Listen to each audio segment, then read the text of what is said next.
बच्चों अपना पार्ट 4 चल रहा था। उस पार्ट 4 में रानी की समाधि के बारे में बताया गया था। रानी की समाधि किसकी, कौन सी रानी की? झांसी की रानी की। तो उस पार्ट से हमें, समाधि से हमें बहुत कुछ सीखने को मिला कि कैसे झांसी की रानी ने अपने देशभक्ति की भावना से अपने जीवन का त्याग किया, बलिदान दिया और अंग्रेजों से युद्ध लड़ते हुए वीर गति को प्राप्त हुई। तो उस कहानी से हमें क्या शिक्षा मिली कि हमें झांसी की रानी जैसी वीरांगनाओं को कभी नहीं भूलना चाहिए। भाई वो स्मृति है, स्मृति हमें किस चीज़ की याद दिला रही थी?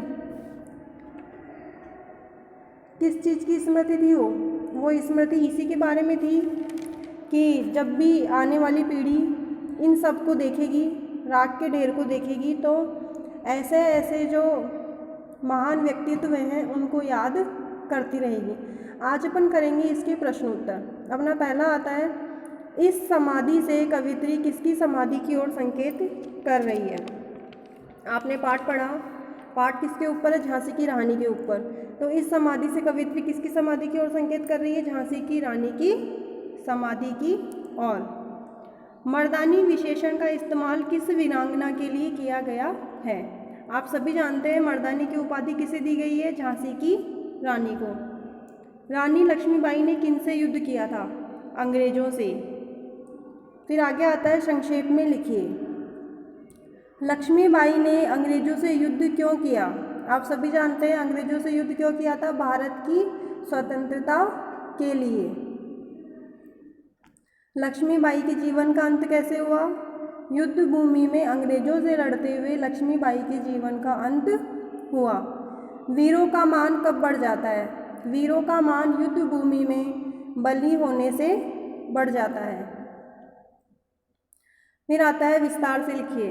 अंतिम लीला स्थली से कवित्री का क्या अभिप्राय है?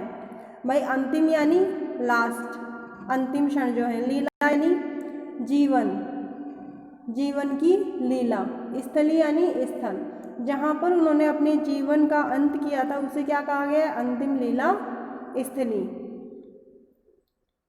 लक्ष्मीबाई को मर्दानी कहकर कवित्री क्या बताना चाह रही है? लक्ष्मीबाई को मर्दानी क्यों कहा था? क्योंकि लक्ष्मीबाई ने वीर पुरुषों के समान रण क्षेत्र में अपने शौर्य का प्रदर्शन किया था और युद्ध करती रही थी। हमारे लिए रानी लक्ष्मीबाई से भी अधिक प्रिय उनकी समाधि है। क्यों? क्यों है उनकी समाधि अधिक प्रिय? भाई कविता में बताया था कि सोने से ज़्यादा प्रिय सोने की राख होती है, सोने की भस्म होती है। तो लक्ष्मीबाई से अधिक प्रिय उनकी समाधि है। क्यों? क्योंकि उनकी समाधि ने स्वतंत्रता की चिंगारी में स्वतंत्रता की आशा जगाई थी और उस आशा ने, उस चिंगारी ने लास्ट में क्या किया? एक आग का रूप ले लिया। अब आगे आता है व्याकरण। इन शब्दों से उपसर्ग और मूल शब्द अलग करके लिखिए। उपसर्ग होता है जो शब्दों से पहले लगता है और शब्दों से पहले जो शब्द हमें दिखाई देंगे उन्हें हम क्या कहेंगे? उपसर्ग कहेंगे। जैसे स्वतंत्र, स्वतंत्र में उपसर्ग क्या है? स्व, और मूल शब्द तंत्र। अंतरात्मा, अंत और आत्मा, अंतर और आत्मा। अनुदान, अनु और दान। प्रयोजन, प्रय और योजन। आगे आता है, निम्नलिखित प्रत्ययों से 4 शब्द बनाइए। भाई जो उपसर्ग होते हैं वो तो शब्दों से पहले लगते हैं और जो प्रत्यय होते हैं वो शब्दों के बाद लगते हैं। तो अब ये प्रत्यय दे रखे हैं, तुम्हें इनके पहले वाले शब्द ढूंढने हैं। जैसे आहट, आहट के अपन, मैं आपको 2 शब्द बताऊंगी, आप 4 का उदाहरण आप अपनी बुद्धि से लिखेंगे। जैसे लिखेंगे गर्माहट, चिकनाहट, कड़वाहट, ईला, रंगीला, चमकीला, आई, लड़ाई, कमाई, ईया का, बढ़िया, रसिया। आगे है, इन शब्दों के अर्थों को समझते हुए वाक्य बनाइए।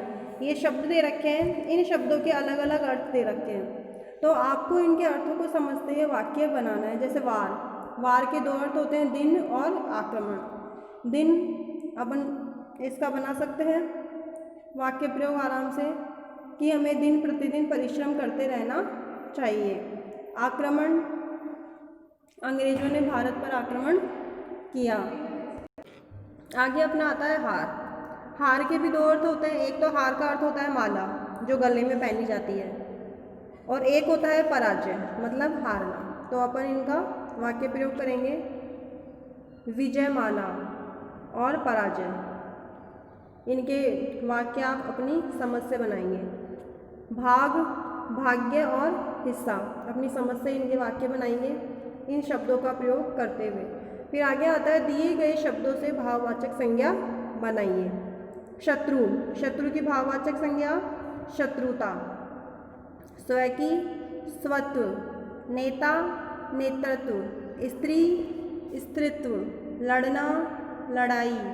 स्वामी का स्वामित्व। मर्द का मर्दानगी। कठिन का कठिनाई। भाववाचक संज्ञा होता क्या है, मतलब शब्द के अनुसार उसके अंदर भाव विद्यमान होना, मतलब गुण दोष का समाहित होना। जैसे आगे है उपयुक्त कारक चिन्ह भरिए। इन कारक के शब्दों को भरना है, जैसे कि एक राख की ढेरी, किया जाएगा यहाँ पे। रण में बली होने से, में आ जाएगा अधिकरण कारक। आशा की चिंगारी, संबंध कारक। स्वतंत्रता की दिव्य आरती, संबंध कारक। रानी से भी अधिक, झांसी की रानी। आगे है अपठित पद्यांश। ये पद्यांश है। इसके प्रश्न उत्तर हल करने के लिए पहले हमें पद्यांश को ध्यान से समझना पड़ेगा। माँ कह एक कहानी, बेटा समझ लिया क्या तूने मुझको अपनी नानी। इसमें एक पुत्र है, एक छोटा सा बच्चा है, वो अपनी माँ को बोल रहा है कि माँ मुझे एक कहानी सुनाओ। माँ कह एक कहानी, मतलब कि मुझे एक कहानी सुनाओ, एक कहानी कहो। तो माँ उत्तर दे रही है कि बेटा तूने मुझे अपनी नानी समझ रखा है जो मैं तुझे कहानी सुनाऊं। कहती है मुझसे ये चेटी, तू मेरी नानी की बेटी। चेटी का मतलब होता है सेविका, दासी, नौकरानी। कि मुझसे यह सेविका, यह नौकरानी कह रही है कि तू मेरी नानी की बेटी है, मतलब कि तू कौन है, मेरी माँ है। कह माँ कह लेटी ही लेटी, राजा था या रानी। कि उठने की ज़रूरत नहीं है, तुम मुझे लेटी लेटी कहानी सुना दो, एक राजा और एक रानी की। माँ कह एक कहानी, मुझे एक कहानी सुनाओ। सुन उपवन में बड़े सवेरे, तात भ्रमण करते थे तेरे। सुन उपवन में बड़े सवेरे, अब माँ ने सुनाना शुरू किया है कि उपवन में सुबह सुबह, सवेरे सवेरे तुम्हारे पिताजी भ्रमण करते थे। जहाँ सुरभि मनमानी, जहाँ उपवन में क्या, सुगंधित वायु, जो फूलों की सुगंध थी वो वायु में अपनी मनमानी करती थी, ऐसे उपवन में तेरे पिताजी भ्रमण करते थे। अब अपना पद्यांश पूरा हो गया। अब इसके आधार पे हमें प्रश्नों के उत्तर देने हैं।